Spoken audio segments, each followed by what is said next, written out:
Punchline, Laurence Ferrari sur Europe 1.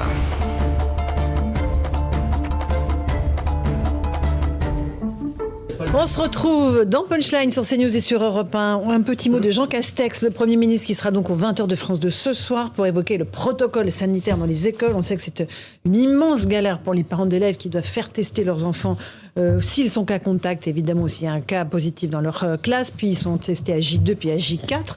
Donc ça fait beaucoup de tests. Il y a des files d'attente devant les laboratoires et les pharmacies qui sont immenses. Et puis, par-dessus cela, évidemment, il y a le ras-le-bol des enseignants qui sont en première ligne et qui ont lancé un préavis de grève pour jeudi. C'est important de déminer la situation, Julien Dray, d'aller vite aux 20h et dire... Le Premier ministre doit corriger le ministre de l'Éducation nationale. Et je pense que, malgré les grandes amitiés dont il bénéficie, le ministre de l'Éducation nationale, je pense qu'il a inventé une usine à gaz qui est impossible pour les parents. Mais il nous dit que c'est ça ou c'est la fermeture des écoles. Bon, je pense que moi, je préfère qu'on ne ferme pas les écoles. Oui, moi aussi, mais il n'est pas obligé. Là, moi, j'ai beaucoup d'amis qui ont des enfants à l'école, qui sont obligés de... Tout est désorganisé, parce qu'on vous prévient qu'il y a un cas Covid, donc il faut que vous preniez votre enfant, que vous fonciez à la pharmacie faire un test, il faut que vous en fassiez un test, un deuxième, il y a 2 jours après. C'est des autotests après. Oui, mais enfin, c'est n'importe quoi. Sans doute. Voilà, je pense que c'est n'importe quoi. Et puis, il faut arrêter de créer des paniques. Moi, je crois, franchement, je donne ma position. Sur les tests, si vous avez des signes et des symptômes, c'est normal d'aller se faire tester pour vérifier. Mais si vous n'avez pas de signes, si vous n'avez pas de symptômes, tout le monde va se faire tester. Alors après, hier, j'ai assisté à des choses ubuesques, des queues gigantesques dans les pharmacies, c'est-à-dire des dizaines de gens. Mais pourquoi ils vont se faire tester? Mais parce qu'il y a des enfants et qu'on leur dit, s'ils ne sont pas testés, vous ne les mettez pas à l'école. Je pense que sur la question des tests, c'est utile, mais il faut corriger le dispositif pour qu'il soit plus simple et qu'il soit efficace. Parce que là, maintenant, c'est n'importe quoi. Il y a déjà une chose à décider tout de suite, c'est que les enfants sont prioritaires. Oui. Mais il n'y a que des files avec des enfants et des parents. Il y a aussi des gens qui s'apprêtent à faire ceci ou cela. Il faut que les enfants, au minimum, soient prioritaires, c'est-à-dire qu'on réduise le temps d'attente à un quart d'heure, pas davantage. Mais le dimanche soir, il n'y a que des enfants, parce qu'ils ont reçu le texto de l'école à 16h. C'est ridicule. Enfin, vous confirmez, c'est ça comme tout parent, moi j'ai une petite en primaire, il y a eu des cas dans sa classe, donc comme tout parent, un matin, toute la classe, avec les parents, on a fait la queue à la pharmacie avant que ça ouvre, donc ça nous a fait une matinée un peu réfrigérante. J+2, on a fait un autotest, à J+4, on a fait un autotest.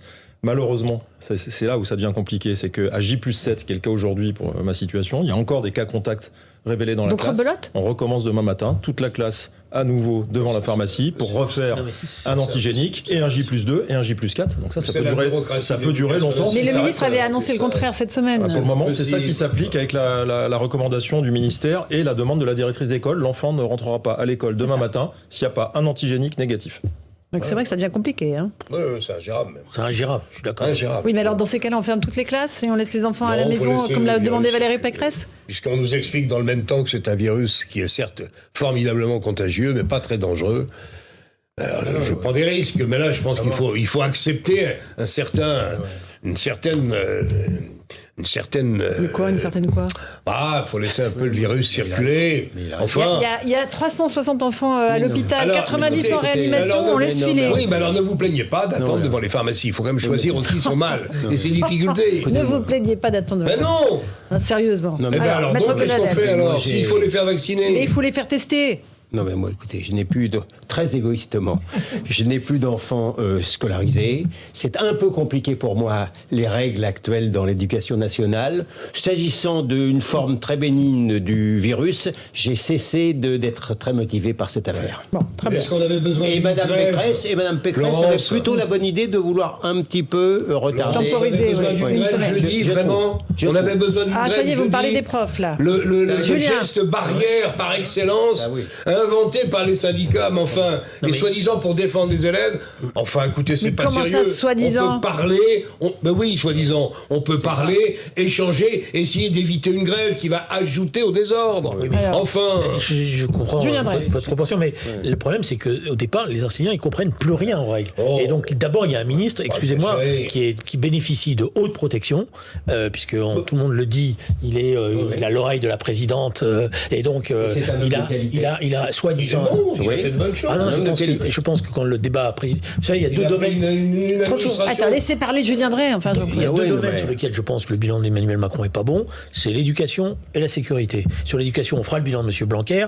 On va aller ensemble regarder ce qui se passe dans les écoles et dans les universités. Il y a eu énormément d'effets d'annonce. Mais alors, les pauvres enseignants, ils sont Vous avez complètement touché perdus, au ils syndicat comprennent de rien. l'enseignement, ça n'a pas plu, monsieur Drey. Non, On ne touche pas au non, syndicat alors vous voyez, j'ai dit d'enseignants. bien parce que je suis pas Ça comme fait vous. partie des Je suis pas deuxièmes. comme vous. Vous auriez dû J'essaie- me le dire j'ai- avant. Non, Ah bah non, oui, non, mais attendez. ça, il faut Attendez, que je attendez, sois les pas garçons, Vous, attendez, pas Pablo tous en Vien, même temps. c'est-à-dire dès que j'entends un mot, je fonce pas dessus. Ouais. Je pense d'ailleurs que la grève, pas forcément la syndicats meilleure d'extrême et qu'elle va gauche. compliquer la vie des parents. Je pense qu'il y avait d'autres moyens de le faire. oui. Bon, donc je réagis pas de manière pavlovienne, mais je pense que les enseignants aujourd'hui sont D'accord. perdus face à des Il faut protocoles reconnaître qu'on a déjà vu des Évidemment. grèves plus stupides que celle-là. Bon. Franchement, là, ils sont en première Là, ils sont en ligne première ligne. Ils font avec première les ligne. gamins. Mais pas un outil. J'en conviens. Dans la situation Non, d'accord. actuelle. Mais quand vous avez, par ailleurs, il faut voir ce qui se passe pour les enseignants. Les enseignants, ils ont les élèves, ils ont les parents, et ils ont la pression en plus de l'administration. Évidemment. Donc ils sont perdus. Et juste un petit mot, David Lebars, il y a un nouveau protocole sanitaire depuis cette semaine. Les élèves n'ont plus à réaliser un nouveau parcours complet si un nouveau cas positif apparaît dans leur classe dans un délai inférieur à 7 jours. Il faut faire des études.